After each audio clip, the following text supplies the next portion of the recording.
Kylian এমবাপ্পের বিধ্বংসী নৈপুণ্যে ভিয়ারিয়ালকে হারিয়ে স্প্যানিশ লা লিগার পয়েন্ট টেবিলের শীর্ষস্থান দখল করেছে রিয়াল মাদ্রিদ। শনিবার রাতে প্রতিপক্ষের মাঠে 2-0 গোলে জয় পায় আলভারো আরবেলোয়ার দল।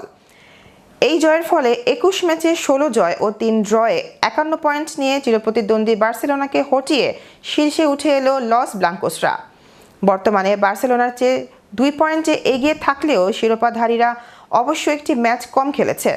ম্যাচের 2টি গোলই আসে দ্বিতীয়ার্ধের খেলায়। এমবাপ্পে এই মৌসুমে 20 ম্যাচে 21 গোল করে লিগের সর্বোচ্চ গোলদাতার তালিকায় নিজের অবস্থান আরও সুসংহত করেছেন। খেলার শুরু থেকেই বল দখলে রিয়াল মাদ্রিদ এগিয়ে থাকলেও ভিয়ারিয়ালের রক্ষণভাগ ভাঙতে তাদের বেশ বেগ পেতে হয়েছে। প্রথমার্ধে রিয়াল 8টি শট নিলেও মাত্র 2টি লক্ষ্যে রাখতে পেরেছিল। 20তম মিনিটে আর্দা গুলার এবং 7 মিনিট পর এমবাপ্পের প্রচেষ্টা ব্যর্থ করে দেন ভিয়ারিয়াল গোলরক্ষক লুইস জুনিয়র।